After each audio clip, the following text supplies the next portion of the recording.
Oke, apa kabar semuanya? Balik lagi di podcast Asbon Tapi Berisi bareng gue Timi yang bakal nemenin lo semua untuk beberapa menit ke depan. Oke, seperti yang kita tahu beberapa waktu belakangan ini di Taman X terutama dan TikTok isinya banyak banget perang meme ya. Video orang lagi adu argumen lah, apalagi kalau bukan masalah lah. Dan uniknya adalah ini involve banyak banget negara sih. Apalagi especially untuk Asia Tenggara yang mengklaim diri mereka sebagai siblings, which is Southeast Asian siblings, melawan netizen Korea alias K-Nets. Nah, biar kita nggak cuma dapat capek doang ngeliatin orang berantem, hari ini gue ajak ada dua teman gue, ada Vincent dan juga ada Gabriela yang bakal ikut ngegibah, tapi gibah secara berpendidikan. Oke, mungkin sebelumnya secara konteks aja, jadi berantem itu sebenarnya karena hal-hal yang kita bisa bilang nggak perlu ya, karena awal dari konser Day6 yang di Malaysia waktu itu, dan kasusnya adalah ada salah satu orang Korea yang membawa kamera DSLR, yang sedangkan kamera itu seperti yang kita tahu itu dilarang di konser-konser di negara Asia Tenggara. Menurut kalian gimana guys?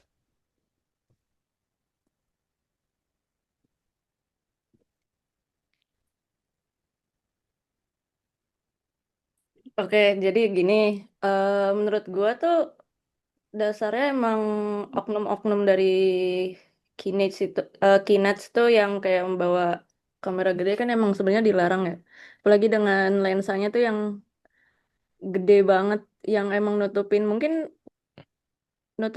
orang di belakangnya kali ya, nggak tahu juga sih. Terus ditegur sama fans dari Malai. Tapi mereka tuh si Kinect ini tuh nggak terima akhirnya malah nyerang nyerang fans yang di Asia Tenggara yang lain kayak Indo, Malai, mungkin Thailand atau pokoknya bawa se Asia Tenggara lah. Terus gara-gara itu Benar. mereka jadi ngamuk. Terus habis itu malah responnya si fans yang dari Koreanya ini tuh malah ngerendahin mereka kayak bawa fisik. Seolah-olah tuh kayak kita tuh posisinya di bawah mereka lah gitu. Bener, bener banget sih. Kalau menurut lo, Vin, gimana?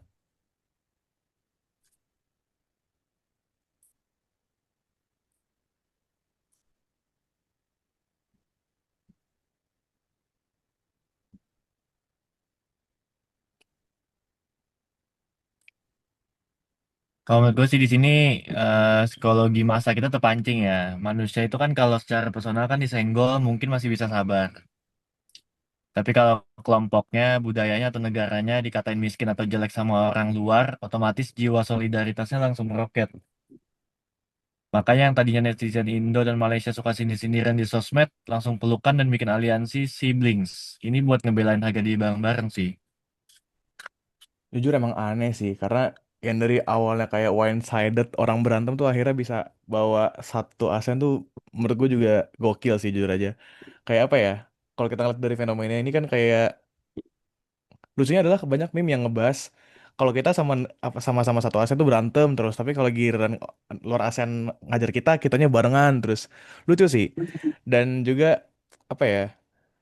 Kalau gue inget-inget juga, dulu tuh fans-fans internasional apalagi Asia Tenggara ya, kalau sama fans Korea asli kayak ada rasa gak enakannya atau inferior gitu gak sih? Kayak mereka tuh ngerasa mereka yang punya tahta lah atau punya arti gitu. Jadi kita cuma ngikut-ngikut aja dan kita ikutin apa yang mereka mau. Kalau menurut lu ada gak sih perubahan di generasi kita sekarang apalagi dengan apa ya kebebasan berbicara orang-orang sekarang tuh? Kalau menurut Gabriela gimana?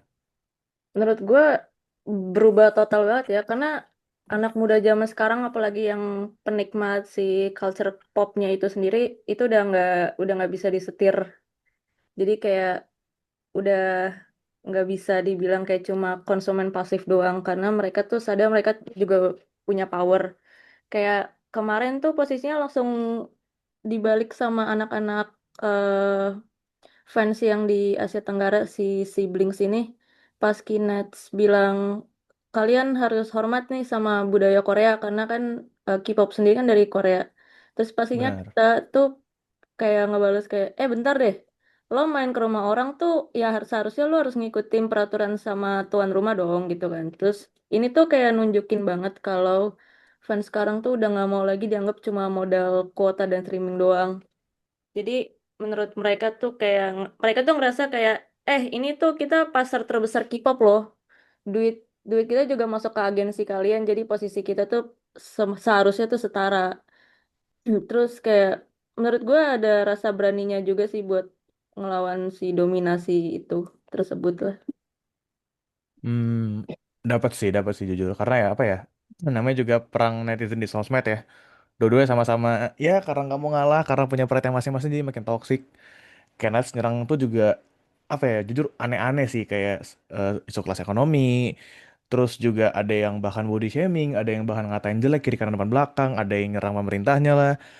Nah, justru anak-anak siblings tuh ngebalasnya juga nggak kalah sadis sih, serem juga kayak banyak isu-isu dari Korea sendiri yang diangkat jadi kayak apa ya, lumayan sensitif juga sih yang diangkat kayak low birth rate, terus kayak work life balance mereka, mental pressure mereka, tapi disampaikannya via meme dan mungkin menurut gue sendiri juga kadang-kadang melewati batas sih jujur aja. Kalau menurut kalian kenapa sih bedanya harus saat perang meme apa ya, sesarkas dan sesadis itu? Kalau menurut Vincent gimana? Jujur kalau menurut gue ya, karena mungkin mereka tuh masih ada sisa-sisa mentalitas yang kayak ngerasa lebih apa ya superior gitu loh dari sebagian masyarakat di negara maju terhadap kita di Asia Tenggara. Mereka tuh kayak masih pakai cara pandang lama yang ngelihat wilayah kita nih kayak tertinggal gitu dibandingkan wilayah mereka. Cuman kalau menurut gue bedanya anak muda sekarang kalau dilawan pakai narasi serius kan agak males-males tuh. Makanya mereka pakai senjata kastinasi digital kayak komedi gelap, sarkasme, sama meme. Meme kan bahasa universalnya anak muda internet sekarang tuh. Benar. Itu menurut mereka cara paling cepat buat ngebongkar apa ya realita atau enggak apa sih borok ya sosial lewat lawan sosial lawan tanpa perlu bikin esai panjang-panjang gitu. Efek instannya dapet, malunya juga dapet. Jujur iya sih, apalagi sekarang meme jadi apa ya, jadi bahasa translationnya orang-orang yang mungkin beda culture, beda background tuh bakal jadi mungkin lebih berasa kali, lebih nusuk kali bagi mereka-mereka. Kalau menurut Gabriel Iya. gimana?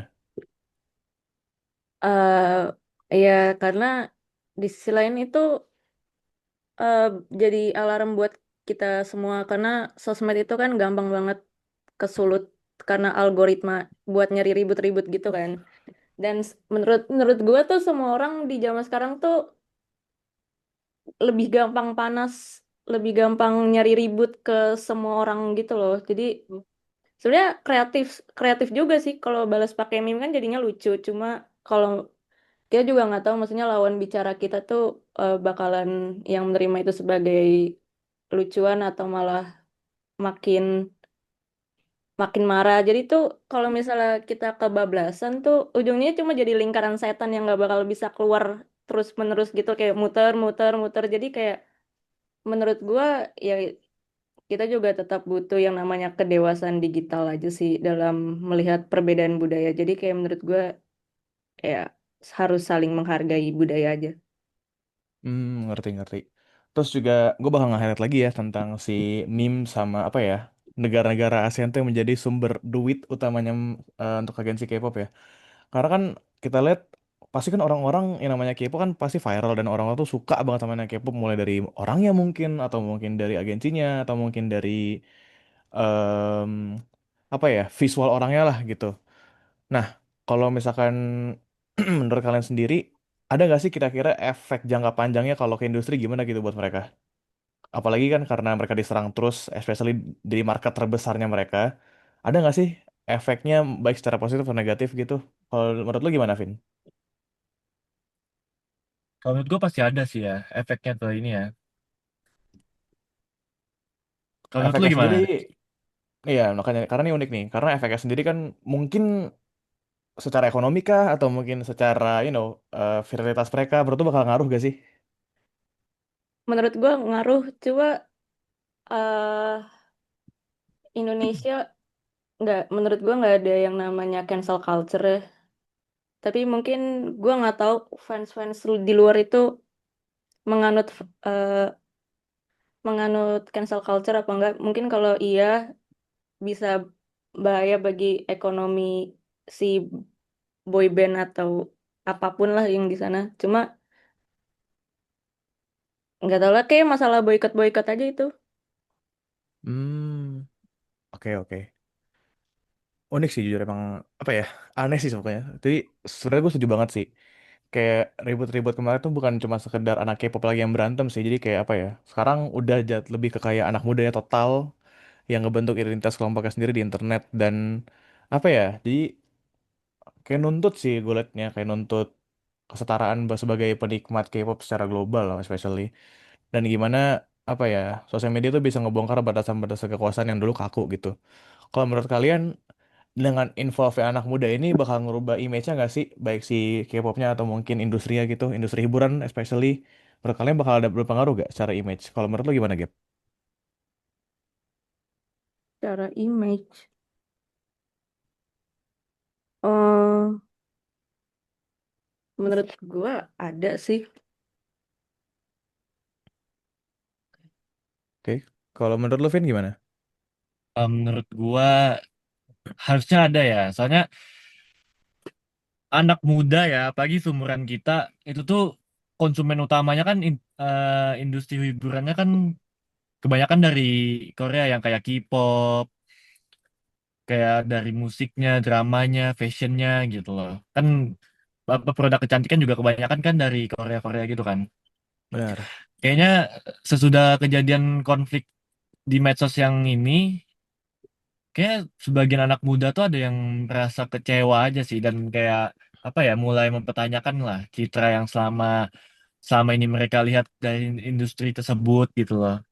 Namun tapi menurut gua di sisi lain juga generasi muda juga kayaknya cenderung kritis dan bisa ngebedain sih antara tindakan individu dengan keseluruhan industri gitu loh. Karena itu dampaknya kayaknya lebih banyak terlihat pada persepsi dan loyalitas deh dibandingkan penurunan ekonomi. Oh, Kalau menurut oke. gua. Unik, unik, unik. Kalau menurut kalian apa ya? Secara secara mungkin secara underground culture kali ya. Karena kita tahu banyak banget hal-hal yang berantem-berantem itu kan muncul dari satu hal spesifik tuh. Nah, gue tuh pengen tahu aja sih kayak apa ya? Mungkin ada nggak sih di mana produksi-produksi yang ada nanti tuh kayak K-popnya sendiri itu bisa jadi kayak dilakuin dengan kebijakan mereka sendiri gitu. Contohnya kayak udah nggak ngikutin lagi peraturan-peraturan negaranya tapi ngikutin peraturan mereka sendiri. Menurut kalian itu masih bisa bypass gak hal-hal kayak gitu? Kalau menurut lo gimana, Vin? Gimana tadi? Kayak contohnya nih, em, kan kalau K-pop konser di luar negaranya ya of course ya, itu kan pasti mereka bakal adjust dan nyesuaiin peraturan-peraturan di negeri yang mereka bakal konser gitu. Kalau Hmm. misalkan hal kayak gini terus terjadi dengan adanya pelarangan atau mungkin ketidakpedulian orang-orang Korea dengan peraturan di negara yang di konser, itu menurut lu apa ya, si grup K-pop ini bakal ngelakuin sesuka mereka atau mereka bakal tetap ngikutin peraturannya tapi dengan skema yang lebih apa ya, terbatas mungkin. Kalau menurut gua sih enggak ya. Soalnya K-pop kayaknya nggak bisa sembarangan ngatur aturan mereka buat ngadain konser di luar gitu loh. Mereka juga kan harus Hmm. ngikutin, sorry, mereka juga kan harus ngikutin hukum, regulasi sama norma yang berlaku di ini, di tuan rumah yang mereka datengin kan. Misalnya kayak terkait keamanan, keselamatan penonton, hak konsumen, gitu. Kalau menurut gue sih itu ya. Hmm. Jadi harusnya enggak sih. Mereka juga harus ada yang diikutin lah sama mereka gitu. I see, I see. Kalau menurut lo Gap gimana? Sebenarnya sama sih. Kayak kalau dari boy band kayak misalnya Day6 tadi, Mhm. dia nggak bakalan bisa semaunya mereka. Pasti kan mereka kan juga ada agensi dan ngikutin agensi ya. Cuma yang menurut gua yang harus diapain ya, yang harus dijaga tuh sebenarnya ya fans-fansnya ini, karena kan Hmm. agak Benar. suka suka rusuh gitu loh menurut gua. Benar-benar sih. Mungkin kalau gue pengen penasaran kayak apa ya, mungkin ada nggak sih satu hal yang kalian berharap gak terjadi sebenarnya dari berantem kemarin itu di sosmed apalagi ya? Atau mungkin kalian pengennya mungkin argumentasi harusnya bisa lebih halus atau mungkin pembawaannya bisa lebih apa, nggak sekasar itu. Mungkin apa sih yang kalian harapin terjadi sebenarnya dari berantem kemarin? Kalau lo Gap gimana?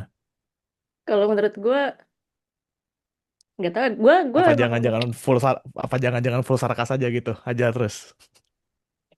eh gue kan ngikutin dari Twitter ya.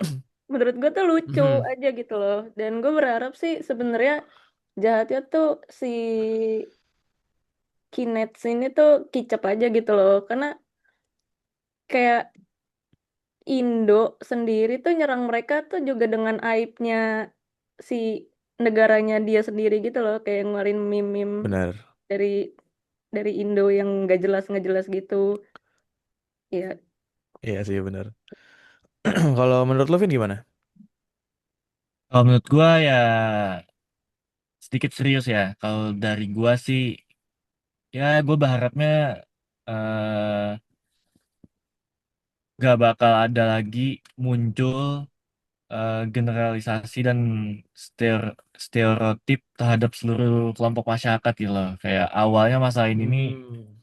Ya. berasal dari satu insiden tertentu, tetapi kayak berkembang jadi saling nyerang antara netizen dari berbagai negara kan kayak kurang aja sih gitu loh.